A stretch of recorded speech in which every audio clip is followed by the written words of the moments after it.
The Other Greeks. The Family Farm and the Agrarian Roots of Western Civilization is a 1995 book by Victor Davis Hanson. The book describes the underlying agriculturally centered laws, warfare, and family life of the Greek Archaic or Polis period. The central argument of the work is that the Greeks who were farming the countrysides of the Greek Archaic period are responsible for the rise of representative governments, promotion of the middle class, amateur militias composed of citizens, and other values of Western culture, not the widely written about Greek intelligentsia. The Other Greeks differs from typical historical analyses due to its inclusion of Hanson's own farming experiences as a viticulturalist in Southern California. As such, the tone of the book may be compared to an introductory college lecture, as it is trying to reach both academics and the casual reader. Another goal of the book is to connect rises and falls of varying states and empires to the degree to which homesteading is a widespread practice among the populace. Summary. Hanson argues that the archaic Greek city-state or polis was an institution that grew out of the intensive farming of Greek countryside at the end of Greek Dark Ages. It is this group of free farmers who work their own land in mass that create the constitutional governments of the polis. These polis then primarily function to foster the practice of intensive farming by the voting class.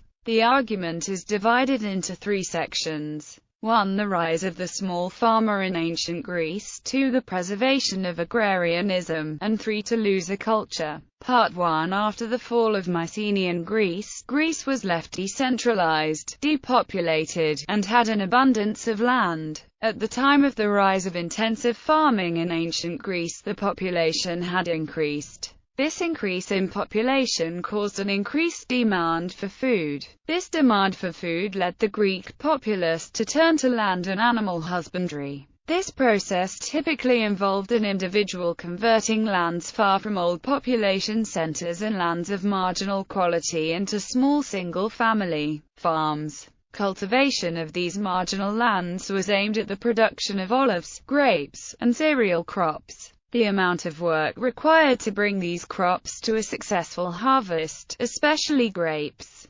created near-constant work for the ancient Greek homesteader. It is from this intensive agricultural practice that modern Western culture derived its notions of land ownership, hard work, individuality, and self-determination. Documents from the time show that the size of the Greek yeoman farm was roughly equal. This rough equality in farm size translated to a rough equality in material wealth and created a citizenry neither poor nor wealthy, but situated in the middle of their society. Additionally, the daily struggle of the small farmer against nature created a shared sense of camaraderie among the yeomen due to the similarity of their experiences. Part 2. The proliferation of the homestead in archaic Greece created a class of equals who shared similar values. However, little formal governmental structure remained with the decentralization of Greece after the decline of Mycenaean culture. Citizens of the countryside had a vested interest in creating a form of government that would benefit their interests as farmers.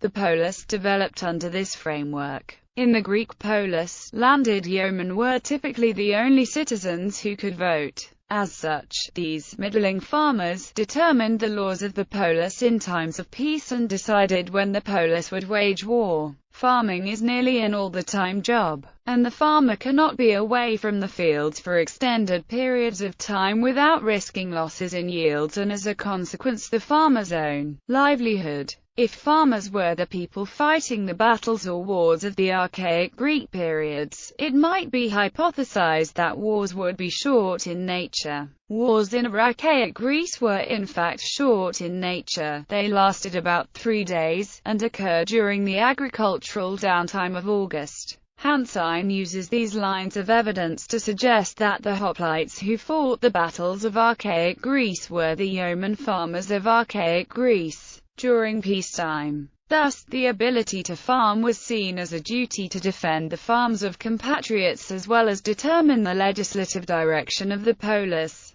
Part 3 scrutinizes the decline of the polis culture, which occurred around 500–300 BC and is associated with classical Greece. During the polis period, the polis farmers were taxed little by their respective governments. The departure from the model polis system of voting landowners of middle wealth who farmed their own land and fought the wars of the polis occurred in different ways in different polis. At Athens, the building of a navy and the enfranchisement of landless Thetes, Greeks who did not own land and typically rode in the navy, caused a departure from the older system of government. With the creation of a mercenary class, wars could last for longer periods of time. However, the burden of paying for the state's wars fell on the Greek yeomen. Marginal lands, i.e., many of the lands that Greek homesteads were located on, could not produce enough food to be viable in subsistence agricultural practice under the heavy taxes of the classical period.